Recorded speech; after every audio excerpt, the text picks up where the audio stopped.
नमस्कार, माझा India news. शांत, संयमी, सांप्रदायिक, अभ्यासू, प्रामाणिक व उच्च शिक्षित नेतृत्व ज्ञानेश्वर सूर्यकांत नाना चौधरी, आळंदी ग्रामीण पंचायत समिती खेडसाठी इच्छुक उमेदवार। नमस्कार, मी ज्ञानेश्वर सूर्यकांत नाना चौधरी, राहणार गोलेगाव। मी आता घातलेल्या आपल्या जिल्हा परिषद पंचायत समिती निवडणुकीमध्ये महाविकास आघाडीच्या माध्यमातून इच्छुक उमेदवार म्हणून आमच्या आळंदी ग्रामीण पंचायत समिती गणामध्ये एक इच्छुक उमेदवार म्हणून आज मी तुमच्या पुढे येत आहे। आज मतदारांपर्यंत पोहोचण्यासाठी मी प्रयत्न करत आहे। आज मी राजकीय वारसा किंवा राजकारणाबद्दल बोलायचं झालं तर मी आमचे वडील असतील, आमच्या गावातील सर्व तरुण मंडळी असतील, माझ्या वडिलांबद्दल बोलायचं झालं तर माझे वडील गेले 40 वर्ष राजकारणामध्ये कार्यरत आहे। स्वर्गीय आमदार नारायणरावजी पवार असतील आणि आपले देशाचे नेते माननीय शरदचंद्रजी पवार असतील, यांच्या माध्यमातून ते आज हे राजकारणामध्ये काम करत आहेत। आज पवार साहेब जसे राजकारणामध्ये आहेत, फार त्यांनी म्हणजे पुलोदपासनं जशी पुलोद आघाडी त्यांनी स्थापन केली होती, त्यावेळेपासनं सुद्धा त्यांचे समर्थक म्हणून एक कट्टर निष्ठावान कार्यकर्ते म्हणून त्यांनी आजपर्यंत त्यांची पाठ सोडलेली नाही आहे। तर आज पाहायला गेलं तर आज ही जिल्हा परिषद पंचायत समितीची निवडणूक राहिलेली आहे। आज माझे वडिलांचं वय जवळजवळ 80 वय आहे, परंतु आज देखील ते सर्वांच्या सुखदुःखामध्ये हिरिरीने सहभागी राहत असतात।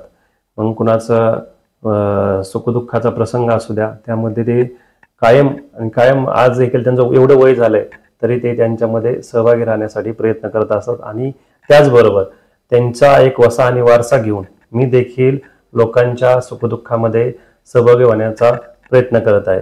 आणि निश्चित या पुढच्या काळामध्ये जे आपण आता ही पंचायत समिती इलेक्शन आपण ही जे लढवतोय आहे, मी आज आमचे नातेसंबंध असतील, माझा मित्र परिवार असेल, आमच्या पंचक्रोशीमध्ये आमचं कुटुंब देखील मोठं आहे। आणि आज मी माझ्या गावापासून सुरुवात केली। मी पहिल्यांदा गावातल्या सर्व तरुण वर्गांना, ज्येष्ठ मंडळींना सोबत घेऊन आज मी गावाच्या बाहेरचं इलेक्शन लढण्याचा मी आज प्रयत्न करतोय।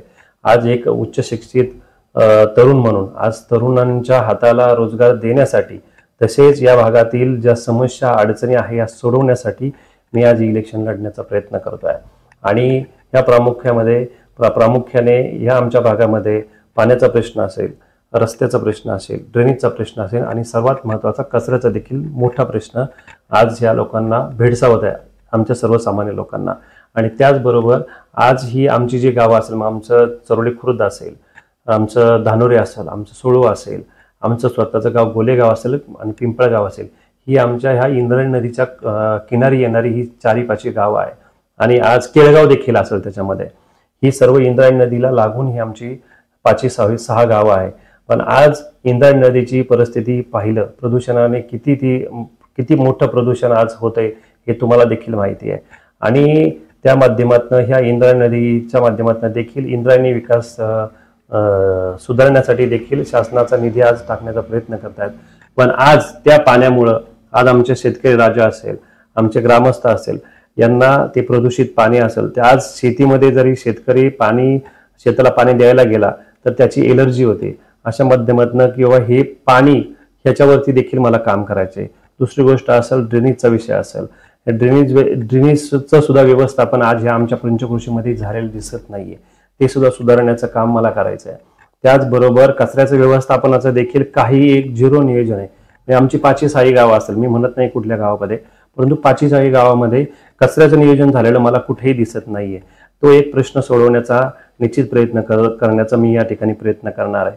आणि शुद्ध पाणी आज लोकांना पाणी विकत घेऊन पिण्यासाठी वापरावं लागतंय, त्यासाठी देखील प्रयत्न करा। आज जलजीवन मिशनच्या माध्यमातून आमच्या 2-3 गावामध्ये ती योजना राबवण्याचा प्रयत्न झाला, परंतु फक्त ते पाईप गाडून ठेवलेले आहेत, टाक्या उभ्या करून देतात। आज तागायत पाणी सर्वसामान्य नागरिकांना ते पाणी आज मिळालेलं नाहीये, त्याचा देखील पाठपुरावा करायचा। तसेच माझा शेतकरी राजा असेल, शेतकरी राजाला आज पंचायत समितीच्या माध्यमातून खूप साऱ्या योजना येत असतात. आता त्या शेतकऱ्यांना आपला सर्वसामान्य शेतकरी असतो, ह्या योजनांचे फॉर्म्स असतील, ह्या योजना राबवण्यासाठी ऑनलाईन प्रक्रिया आता सध्या राबवली जाते.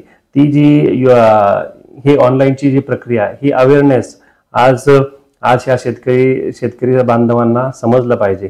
त्यासाठी देखील मला ऑनलाईन त्यांचे फॉर्म्स भरून ती त्यांच्यापर्यंत शेवटच्या शेतकऱ्यापर्यंत कशी पोहोचवली जाईल, त्याचा लाभ त्या शेतकऱ्यांना कसा होईल, यासाठी देखील आम्हाला त्या ठिकाणी प्रयत्न करायचे आहेत. आणि माझ्या महिला भगिनी असेल, ह्या महिला भगिनींसाठी देखील मला इथून पुढच्या काळामध्ये काम करायचं आहे. महिला भगिनींसाठी देखील पंचायत समिती असेल, झेडपी असेल, ह्याच्या माध्यमातून आपल्याला खूप साऱ्या संधी आहेत, योजना आहेत त्यांच्यासाठी देखील.